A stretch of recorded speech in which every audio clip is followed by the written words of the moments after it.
Vous êtes en réunion en anglais. Un collègue dit quelque chose avec lequel vous n'êtes pas du tout d'accord. Ou pire, il critique votre travail devant tout le monde. Qu'est-ce que vous faites? En français, vous savez exactement quoi faire. En anglais, vous restez muet. Ou bien vous dites quelque chose d'agressif sans le vouloir parce que vous avez mal choisi vos mots. Aujourd'hui, je vous donne 5 techniques concrètes pour gérer les conflits en anglais sans exploser, sans paraître faible et sans perdre votre dignité. Dites-moi en commentaire si vous avez déjà vécu une situation de conflit en anglais qui ne s'est pas bien passée. Hello everybody, it's Coach Joe, your English coach. Without further ado, let's do it. Technique numéro 1. Exprimer son désaccord sans attaquer. Le problème classique des francophones en conflit, soit ils disent « You're wrong », ce qui est agressif, et met l'autre sur la défensive immédiatement, soit ils ne disent rien du tout par peur de blesser. Non. Il y a une troisième voie. Exprimez votre point de vue sans attaquer la personne. Voici les phrases qui fonctionnent. I see it differently. Je vois les choses différemment. Simple, direct, non agressif. I'm not sure I agree with that. Je ne suis pas sûr d'être d'accord avec ça. L'hésitation I'm not sure adoucit le désaccord sans être passif. That's an interesting point, but I think... C'est un point intéressant, mais je pense... Vous reconnaissez la contribution de l'autre avant d'exprimer la vôtre. Cette technique, les meilleurs négociateurs mondiaux l'utilisent systématiquement. I have a different perspective on this. J'ai une perspective différente là-dessus. Professionnel, respectueux, assertif. Retenez cette règle. Attaquez l'idée, jamais la personne. Exemple, en disant « That idea won't work », vous attaquez l'idée. Mais en disant « You're wrong », vous attaquez la personne. Cette distinction change tout. Au fait, si vous avez du mal à parler anglais, n'hésitez pas à nous contacter. Nous avons déjà aidé des milliers de francophones dans plus de 60 pays du monde à parler couramment cette langue. Cliquez sur le lien dans la description de cette vidéo et nous ferons le plaisir de vous aider à changer radicalement votre vie grâce à l'anglais. Technique numéro 2. Demandez des clarifications avant de réagir. Réagir avant de comprendre est l'une des erreurs les plus fréquentes en situation de conflit, surtout quand on vous parle anglais et que vous avez peut-être mal compris. Avant de vous emporter, posez une question.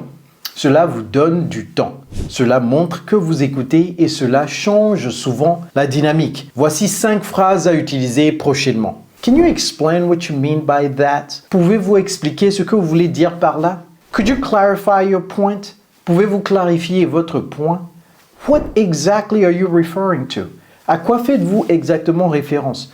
Help me understand. Why do you feel that way? Aidez-moi à comprendre. Pourquoi vous ressentez ça? Cette dernière phrase est particulièrement puissante. Help me understand n'est pas une capitulation, c'est une invitation. Vous montrez que vous prenez la situation au sérieux et souvent, en demandant d'expliquer, l'autre personne réalise elle-même que son argument était faible. Avant de continuer, faites pause. Dites-moi laquelle de ces 2 techniques vous semble la plus utile pour votre situation professionnelle. Je lis tous vos commentaires. Technique numéro 3, exprimez vos émotions sans accuser. En anglais comme en français, les conflits dégénèrent souvent à cause d'une chose, les accusations. You always do this. Tu fais toujours ça. You never listen. Tu n'écoutes jamais. You made me feel bad. Tu m'as fait sentir mal. Ces phrases mettent immédiatement l'autre sur la défensive. La personne ne vous entend plus. Elle se défend. La solution s'appelle le I statement. Parlez à la première personne.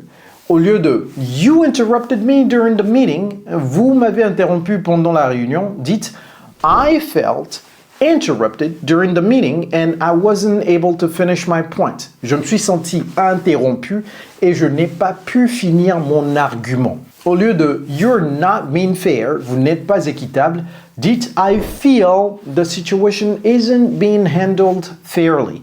J'ai l'impression que la situation n'est pas en train d'être gérée équitablement. Au lieu de You don't respect my work, vous ne respectez pas mon travail, dites I feel like my contribution isn't being recognized and that's frustrating me. J'ai l'impression que ma contribution n'est pas reconnue et c'est frustrant pour moi. Voici la structure à retenir. I feel when, because. Je me sens quand, parce que. I feel frustrated when decisions are made without my input because it affects my work directly. Cette construction transforme une accusation en expression de besoin et les gens répondent beaucoup mieux aux besoins qu'aux accusations. Si cette vidéo vous a aidé, prenez une seconde pour liker. Ça aide vraiment la chaîne et je lis tous vos commentaires comme je l'ai déjà dit. Technique numéro 4. Les mots à éviter absolument. Certains mots déclenchent des conflits inutiles en anglais. Voici ce qu'il faut absolument feinter. Premier mot à éviter, always et never. Exemple, you always come late. Tu arrives toujours en retard. You never help. Tu n'aides jamais. Ces réalisations ne sont presque jamais vraies et elles provoquent une défense immédiate. Remplacez-les par sometimes, often, in this case, recently. Exemple, you've been late a few times recently. Vous êtes arrivé en retard plusieurs fois récemment. Deuxième mot à éviter, but, en début de réponse. Exemple, I understand your point, but. Le but annule tout ce qui le précède. La personne n'entend plus I understand, elle entend seulement ce qui vient après le but. Remplacez but par and ou at the same time.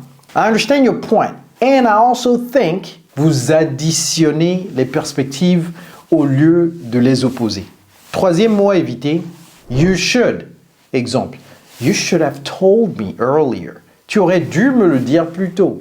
Should sonne comme un reproche ou une leçon. Remplacez-le par it would help if ou next time could we. Exemple, next time could we discuss this earlier. La prochaine fois, pourrait-on en parler plus tôt? Ces substitutions semblent petites, mais elles changent radicalement le ton d'une conversation difficile.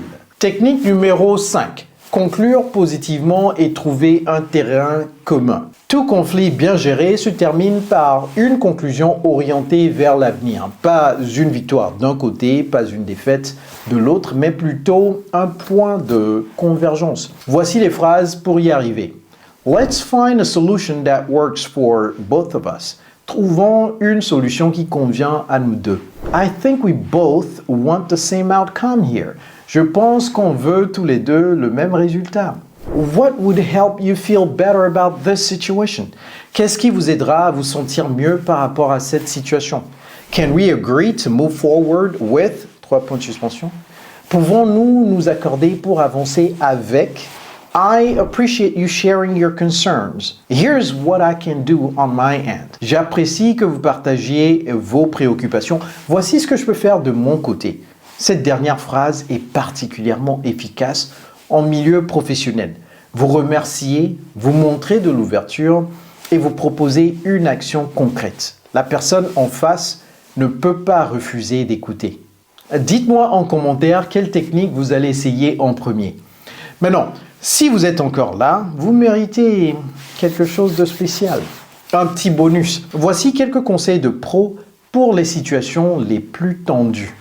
Quand le conflit monte très haut et que vous sentez que vous allez perdre votre calme ou que l'autre personne est clairement en colère, utilisez ces 2 phrases d'urgence. Première phrase. I need a moment to think about this. Je dois prendre un moment pour y réfléchir. Cette phrase vous donne du temps. Elle vous sort de la pression immédiate.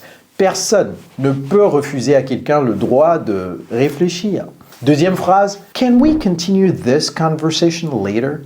I want to make sure I give this the attention it deserves. Peut-on continuer cette conversation plus tard? Je veux m'assurer de lui donner toute l'attention qu'elle mérite. Vous ne fuyez pas, vous montrez que vous prenez la situation au sérieux et vous gagnez le temps dont vous avez besoin pour préparer votre réponse en anglais.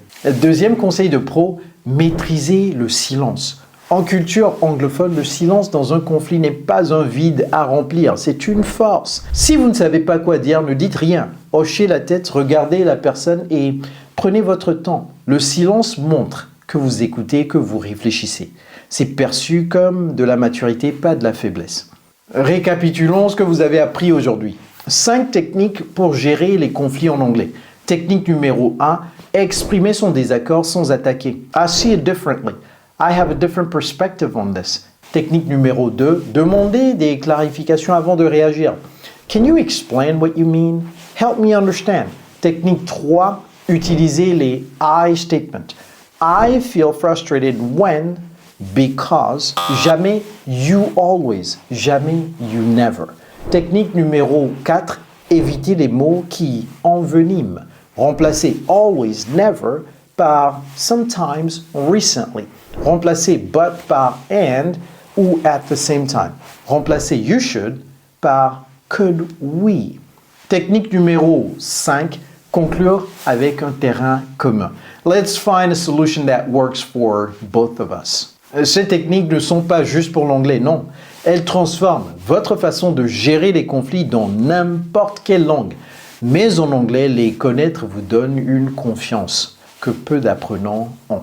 Dites-moi en commentaire lesquels vous appliquez déjà. Et si cette vidéo vous a aidé, likez et partagez. Abonnez-vous pour du nouveau contenu chaque semaine qui vous aidera à parler anglais naturellement. Vous connaissez quelqu'un qui galère avec l'anglais? Eh bien, bazardez-lui cette leçon. Et si vous avez aimé cette vidéo, je suis certain que vous allez aussi kiffer celle-là. Alors cliquez ici pour la regarder maintenant. Keep learning, keep growing, keep speaking. It's Coach Joe, your English coach. Take care.